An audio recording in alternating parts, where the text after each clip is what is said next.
Teman-teman, sekarang mari kita bahas mengenai upah atau gaji dan pendapatan.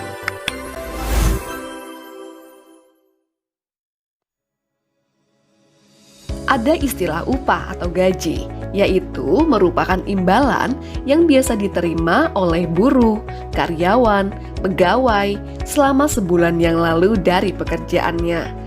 Nah, contoh dari buruh, karyawan, atau pegawai yaitu karyawan BUMN atau swasta, ASN, insinyur, guru, programmer, dan sebagainya. Teman-teman, imbalan atau balas jasa yang diterima selama sebulan terakhir dari pekerjaan utama berupa uang maupun barang yang dibayarkan oleh perusahaan, kantor, atau majikan. Komponen untuk upah terdiri dari gaji pokok ditambah tunjangan rutin.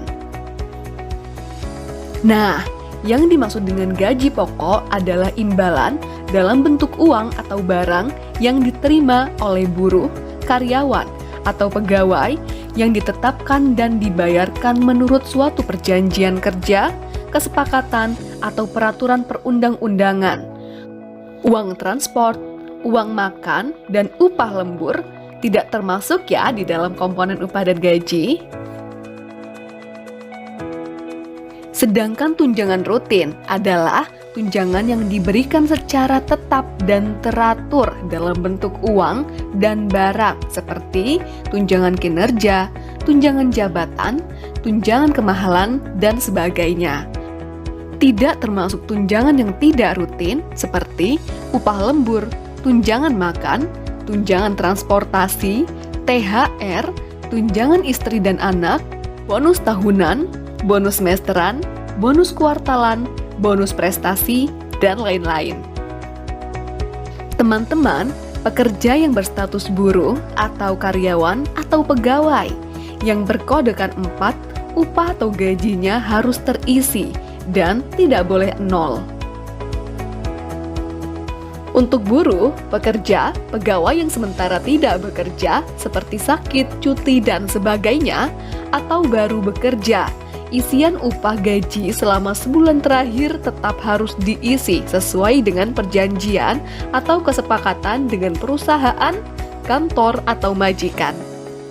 Sedangkan istilah pendapatan yaitu balas jasa yang diterima oleh pekerja seperti tukang cuci, tukang setrika, petani, kuli pasar atau kuli panggul, penjual pulsa online, pedagang, dan sebagainya yang berstatus berusaha sendiri, berusaha dibantu buruh tidak tetap atau buruh tak dibayar, berusaha dibantu buruh tetap atau buruh dibayar, dan pekerja bebas di pertanian atau pekerja bebas non-pertanian selama sebulan yang lalu dari pekerjaannya.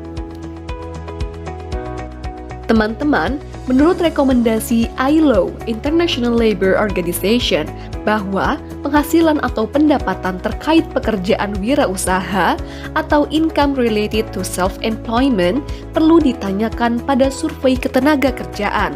Untuk itu, status berusaha dibantu buruh tidak tetap atau pekerja keluarga atau tidak dibayar yang berkodekan 2 dan berusaha dibantu buruh tetap atau buruh dibayar yang berkodekan 3 juga ditanyakan pada Sakernas ini.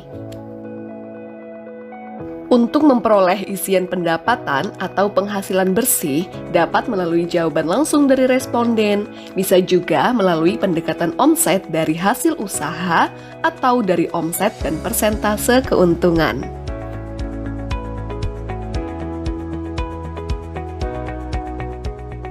Teman-teman, tahukah yang dimaksud dengan omset dan biaya produksi?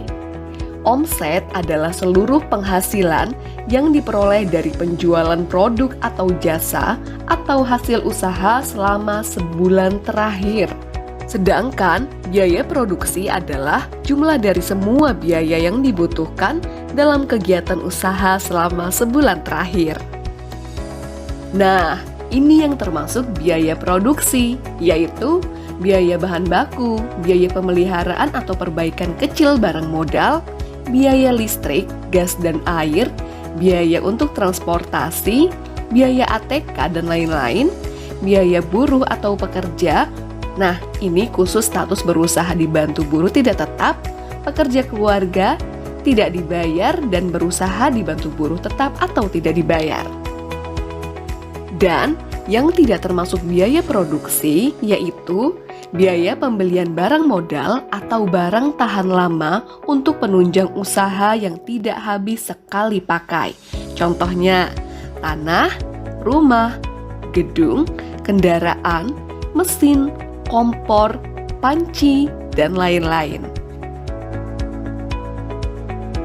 Berdasarkan ICLS 16 tahun 1998, pendapatan pekerja bebas adalah segala bentuk pembayaran dan manfaat yang diperoleh dalam bentuk uang, barang, dan jasa yang diterima dalam periode tertentu oleh seseorang untuk diri sendiri dan keluarganya sebagai imbalan atas pekerjaan yang dilakukan.